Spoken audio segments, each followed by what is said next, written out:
I-summarize po natin ang mga kaganapan nung pinakahuli at pangatlong pagdinig ng Blue Ribbon Committee nung ako po ay hindi pa tinatanggal bilang chairman. Siguro po yung maraming sumubaybay sa atin, malalaman ninyo na napakamalaman po ng mga pangyayari. Unang-una po ay lumitaw po si Representative Toby Chanco na doon ay na-establish po natin na talaga pong yung mga insertions. Ito po yung paniningit, pagsingit po nila ng mga proyekto ay sila lamang po talaga ang ma-influensyang nakakagawa nito. Binanggit po niya yung pangalan ni Saldico sapagkat nung ibigay po niya yung nilalaman ng USB, sang-ayon na rin po sa kanyang nakalap na impormasyon na binigay din po sa House of Representatives. Talaga pong pangalan ni Representative Saldico ang napakarami po na siya yung nakapag-park. Yun nga po ang ginagamit nilang termino ngayon, parada at saka sagasa. Ibig sabihin po ng parada, nakakapagparada sila ng mga proyekto na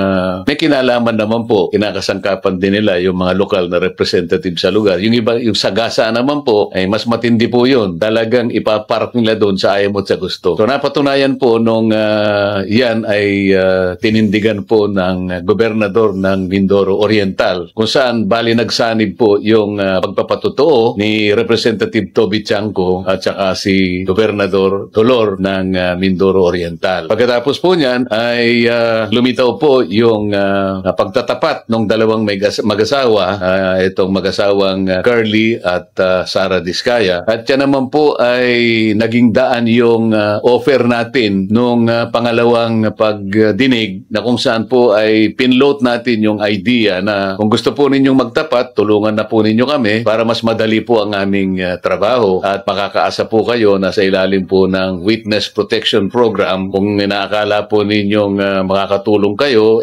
may bibigay namin yung parang provisional immunity. Sa mga tweet, sila po ay kumagat doon at bago nga po nila ginawa yun, ay sumulat sila sa akin para lang patunayan na gusto nila talaga na magsabi na ng totoo. Ganun po yung nangyari.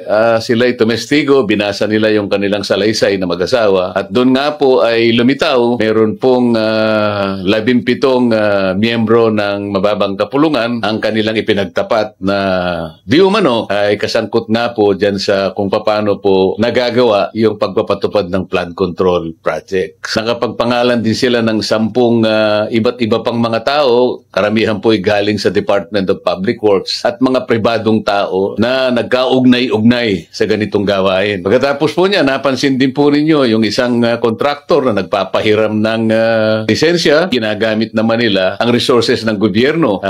Dahil wala namang kumpanya yung district engineer, ang ginagamit niya mga tao ng gobyerno, mga makinarya ng gobyerno. Pero sa maraming pagkakataon, ay mga multong proyekto po na nagtuturuan po sila. Pero kahit sino pa yung nagsasabi ng totoo, sino nagsisinungaling, ang maliwanag po, talagang halos bilyong piso po ang nakulimbat nila. Yung iba po ay kanilang itinataya sa mga kasino. Nakuha po namin ang lahat ng records na ito. Kaya nga po yung isa ay na-contempt sapagkat sa harap po ng napakaraming ebidensya na tinatanggi pa niya at nagsisinungaling, gumamit pa po ng iba't ibang mga IDs para sa ganoon ay maitago nila ang kanilang kagagawan. Naging malaman po at kami natutuwa na sa pangatlong pagdinig ay naging makabuluhan at very substantive po. Ang totoo niyan po ay baka hindi magtagal matapos namin ito. Ngunit sa kasamaang palad, sinasabi ko na po, marami po siguro yung nasaktan o maring naligalig, maring natakot kung nga po ay kanilang tinanggal bilang chairman ng Blue Ribbon Committee. Wala naman po tayong magagawa. Yan po yung prosesong naganap. Kamakailan lang, parang ilang araw lang ang nakararaan. Ngunit bago ko po binitawan yun, ay pinaintindi ko po na yung pong nagawa na namin ay sana wag ninyong buburahin. Sana kung sino man yung bagong liderato na tutupad sa tungkulin bilang chairman ng Blue Ribbon Committee, ipagpatuloy niya mula dun sa aming iniwanan sapagkat kami po may direksyon. Hindi ko po alam sila kung merong direksyong pinatutungan. Sana naman po meron para sa kabutihan po ng ating bansa. Huwag po kayong malulungkot. Nagkikita-kita pa rin po tayo. Salamat po.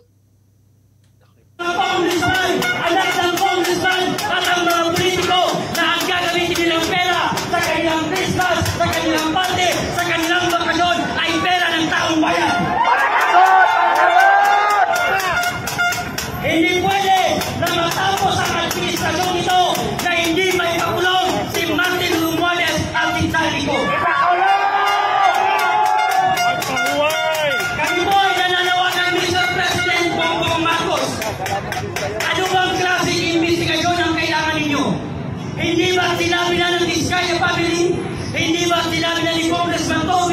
na sangkot sa pagnanakaw, si Zaldico, pati si Martin Romualdez. Anong investigasyon pa ba ang kailangan? Ang taong bayan, hindi naniniwala Bongbong Marcos na may patutunguhan at may mapupuntahan ang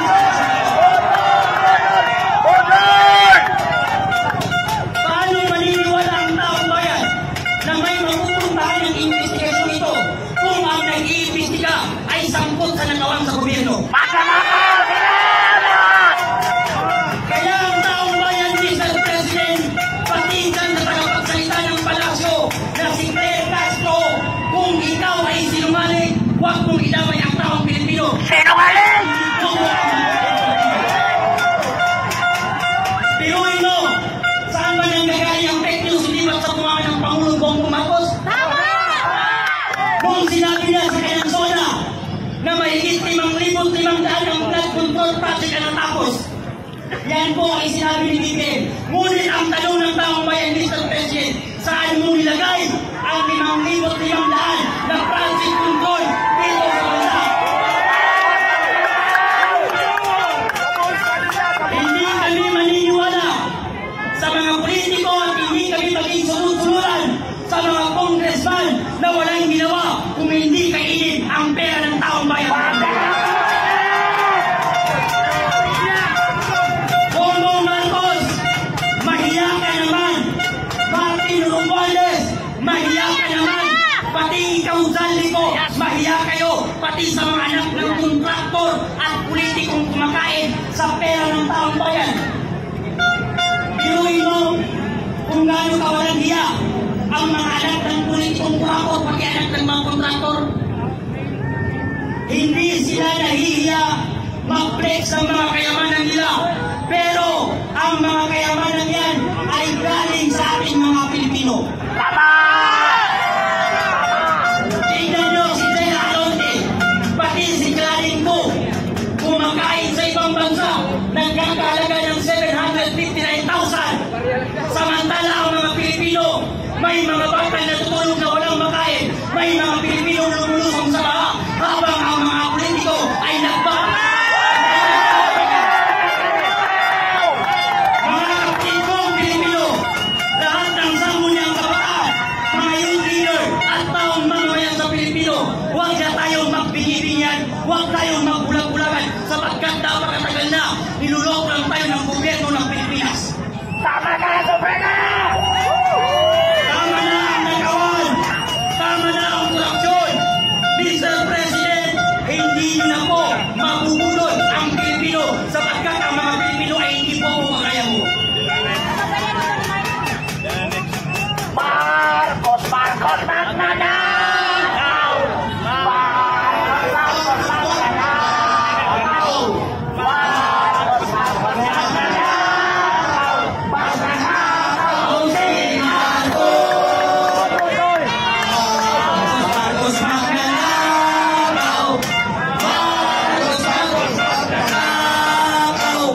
Marcos, Marcos, magnanakaw! Magnanakaw si Marcos! Mga Pilipino, gumising na tayo sa katotohanan. Huwag na tayong magbigay-bigyan sa matatamis na salita ng politiko at mga congressman na nagpapahirap sa ating bansa. Sila ang dahilan kung bakit ang mga Pilipino hanggang ngayon ay naghihirap dahil sa mga politiko mayroong sariling interes. Pag sila ang naupo at nanalo, wala silang inisip kung hindi paabayin ang debino nila at nakawin ang pera ng taong bayan. Tama! Kaya mga kababayan, hindi tayo susuko hanggang hindi makukulong si Martin Romualdez, pati si Zaldico at iba pang mga congressman na sangkot sa nagawa sa gobyerno. Lalong-lalo na si Bongbong Marcos na siya ang ulo ng lahat ng buhaya na ito sa gobyerno. Nagpapaitulog sa mga nagawan dito sa gobyerno. Kung lalo pa walang hirap ang gobyerno ito sa ating mga Pilipino. Pinababoy nila tayo. Tayo ay ginagawa nilang masama sa bansa na parang wala lamang sa kanila. Pag sila tumatakbo sa eleksyon, lahat sila nangangako sa ating mga Pilipino. Pero pag sila ang naupo at nanalo, wala na silang pakialam sa ating mga Pilipino. At dahil dyan, thank you very much. Mabuhay ang Pilipino. Palaya!